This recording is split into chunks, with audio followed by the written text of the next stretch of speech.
Bon voilà, hier niveau sortie ciné, il y avait rien de bien fou.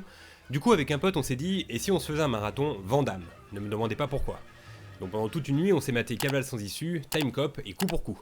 Une fois ces trois classiques terminés, j'ai eu envie de me renseigner sur cet inclassable movie star qu'est Jean-Claude.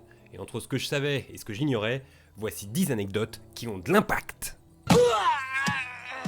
Jean-Claude Van Waremberg de son vrai nom décide de tenter sa chance en quittant la Belgique pour Hollywood en 1982 alors qu'il est âgé de 22 ans. Une fois sur place, il ne connaît personne, n'a que 3000 $ en poche et ne parle pas un mot d'anglais. Donc pour progresser, il expliqua plus tard qu'il a appris la langue en regardant à la télé les pierres à feu, plus économique et plus sympa que le Wall Street English.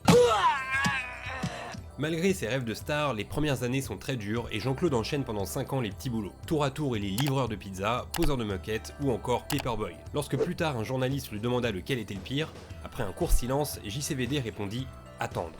Qui a dit que ce mec était con, hein? Qui? Tout le monde connaît le premier Predator sorti en 1987, mais peu savent que sous le costume de ce dernier aurait dû se cacher Jean-Claude Van Damme. En effet, il participa au premier jour de tournage, mais peu satisfait de la moulure de son costume, la première version du Predator étant nulle à chier, et mécontent de ne pas être assez visible dans le film, il décida de claquer la porte et de quitter la production. Caprice de star. N'ayant plus rien à perdre, Jean-Claude use alors son avant-dernière carte, squatter devant les villas de stars. Pendant des jours, il reste planté devant les résidences de Sylvester Stallone, Bruce Willis et Arnold Schwarzenegger.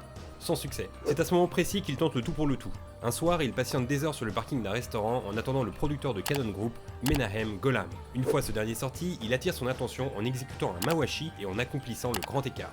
Bingo! Quelques mois plus tard, il allait jouer dans son premier succès mondial, Bloodsport.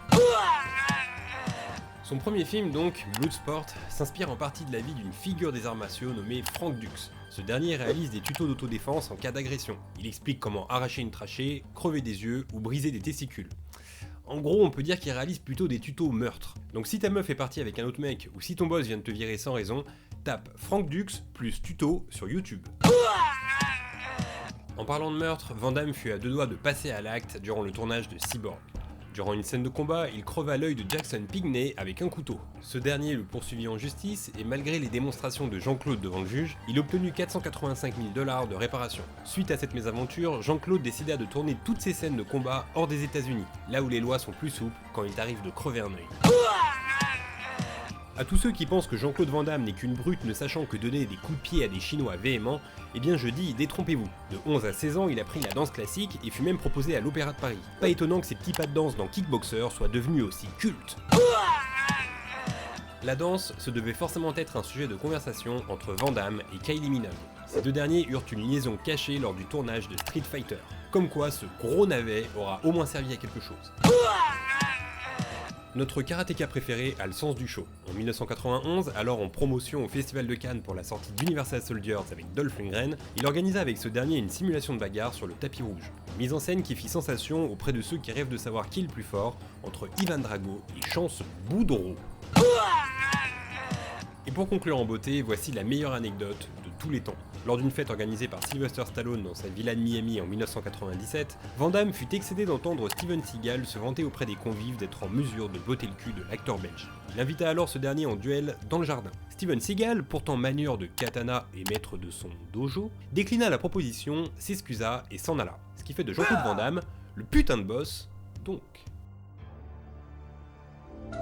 Bon, avec mes 88 abonnés, je suis au même stade que Van Damme quand il était livreur de pizza. Donc n'hésite pas à me sortir de cette merde en t'abonnant à la chaîne YouTube. Je tiens à préciser que je respecte tous les livreurs de pizza, donc pas la peine de cracher dans ma prochaine margarita.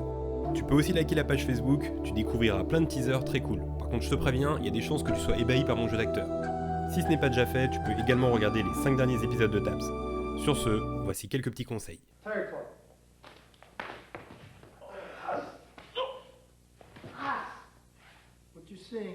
Vous venez de voir la griffe du tigre. En remontant, on peut casser le poignet, en descendant, casser le coude, crever un œil, continuer en frappant la mâchoire, briser la mâchoire, arracher la trachée, et encore au testicule.